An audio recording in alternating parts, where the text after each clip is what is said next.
Welcome to the deep dive. Today we're digging into a paper that, frankly, puts a pretty uncomfortable spotlight on marine conservation. hmm Yeah, it highlights this big gap between fisheries policy, the stuff written down, and what actually happens on the water. We're focusing on ecosystem processes are rarely included in tactical fisheries management, led by Met's Skern Mauritzen.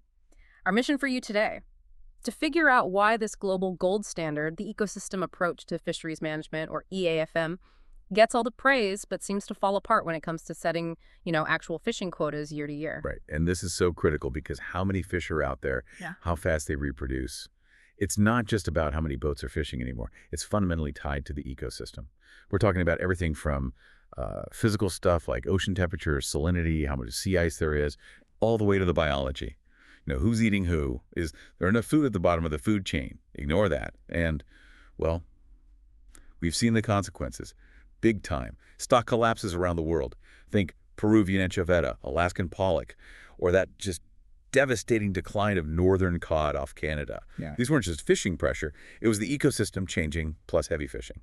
The toxic mix. Right, so that's the paradox this paper tackles head on. EAFM says look at the whole system. But the question is, are those ecosystem drivers, temperature, prey, predators, actually part of the math?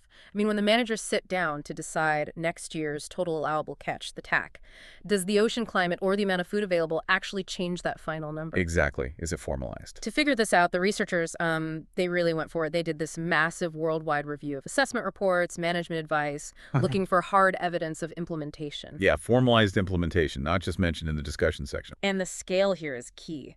They looked at reports for over 1,200 marine fish stocks, managed by 22 international bodies, RFBs, plus national ones like in the US and Australia. A huge snapshot. And here's the kicker. The central finding, it really lays bare that gap between policy and practice.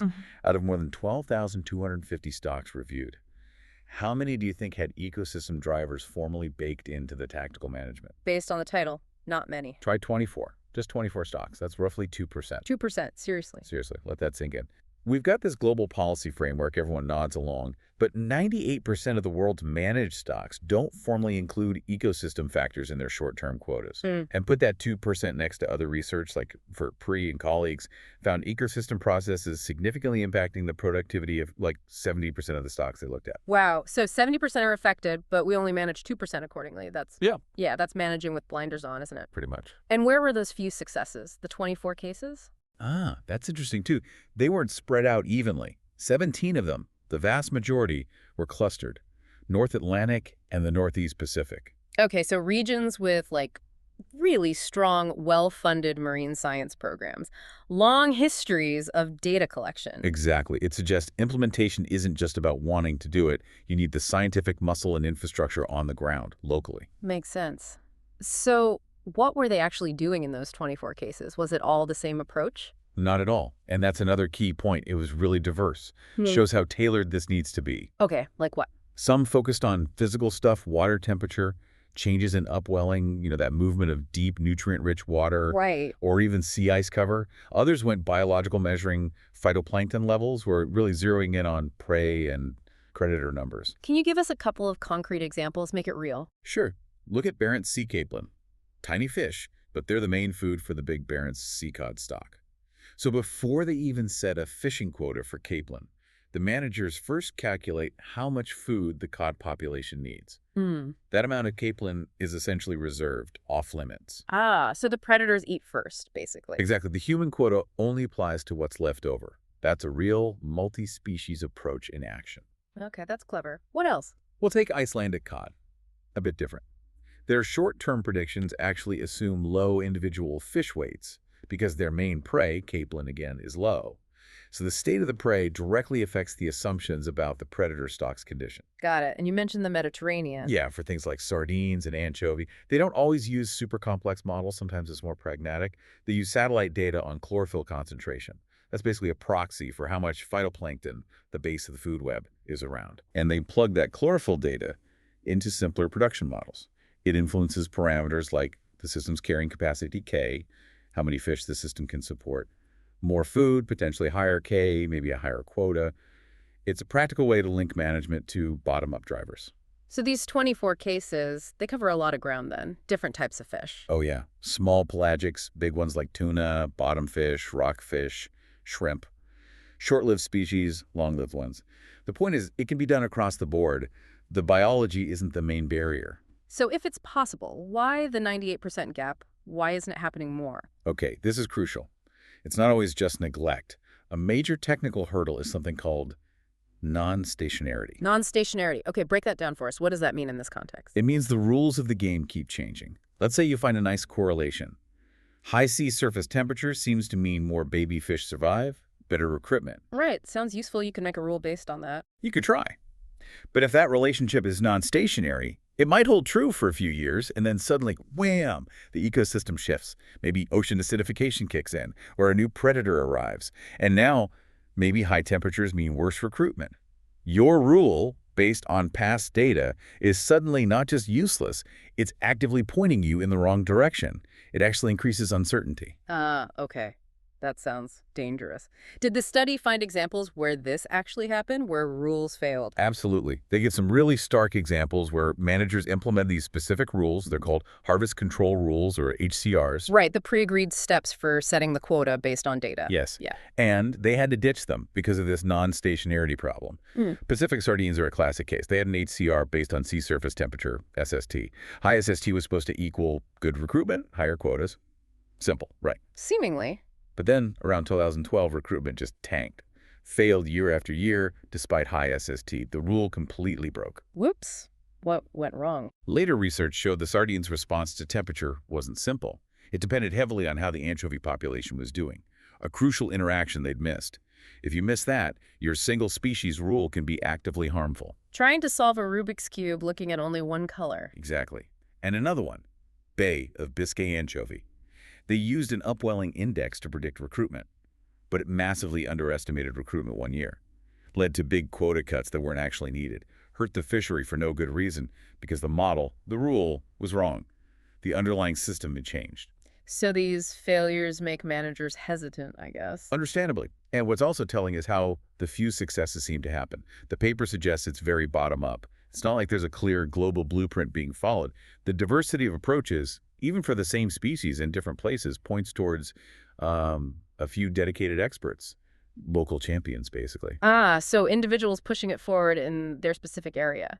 Yeah, adapting complex data, using local knowledge, often relying on their own expertise, not necessarily following some rigid international guideline. So EAFM looks great in policy papers. Everyone agrees it's the way to go. Yep, high-level agreement. But down in the weeds, making the actual call on next year's quota, it's still mostly the old-school single-species models. Ecosystem info gets mentioned, sure, but as context, a footnote. Exactly. It's not usually turning the dials on the quota calculation itself. That's the core failure the paper points out. Okay. So, if the old way, assuming a stable ecosystem, the single-species equilibrium idea is clearly not cutting it anymore, especially with climate change accelerating, what's the path forward? How do we fix this? The authors make a strong case for something called Formal Management Strategy Evaluations, or MSEs. This is seen as the key tool. MSE. Okay, for listeners who aren't familiar, what is that? How is it different from just doing a stock assessment? Right. A stock assessment tries to figure out, like, how many fish are there right now? An MSE does much more. It simulates and stress tests the entire management process. Think of it like a flight simulator for fisheries management. You simulate data collection, the assessment models, how managers react, the rules they use. Okay. And crucially, you run these simulations under lots of different what-if scenarios. What if the climate changes this way? What if our data is noisy? What if that non-stationarity kicks in? So you test the strategy itself before using it on real fish. Precisely. You see how robust your management plan is. Does it collapse under pressure?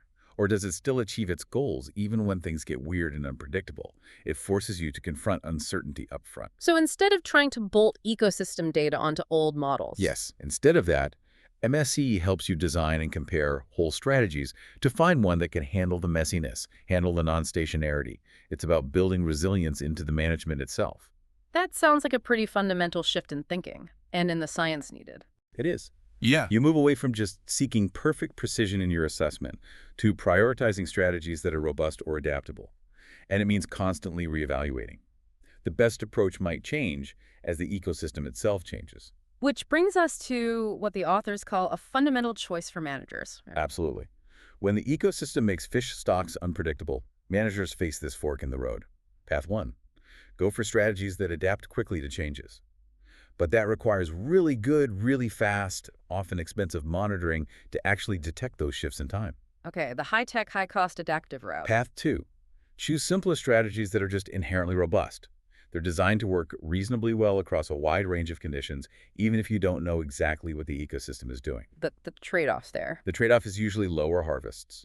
You sacrifice maximizing catches in the good years to ensure you don't crash the stock in the bad years. It's about accepting lower yield for more long-term security. Adaptability versus robustness. That sums up the challenge neatly. So the big takeaway from this deep dive seems to be policy intentions are good, EAFM is the goal, but tactical on-the-ground management is seriously lagging. Dangerously lagging. And we're often relying on the passion of a few local scientists, not a systemic, reliable way to factor the ecosystem into managing, 70% of the world's key fish stocks. That's the picture. Yeah. Which leaves us with a really critical thought for you, the listener, to mull over. Given that trying to perfectly model and react to these complex, non-stationary ecosystem changes often increases short-term uncertainty and can lead to mistakes, like those failed HCRs, should the real goal be striving for these super complex, highly adaptable management strategies, the ones that chase maximum yield but need constant, costly fine-tuning? Or should we maybe prioritize developing simpler, more robust strategies that explicitly accept potentially lower average catches but offer much greater certainty about the long-term survival of the fish stock, no matter what the ecosystem throws at us? Adaptability at potentially high cost and risk versus robustness with potentially lower rewards but more security. That's the trade-off. Definitely something to think about. We encourage you to look more into management strategy evaluation, MSE. It's clearly going to be central to this discussion going forward. Thanks for joining us for the deep dive.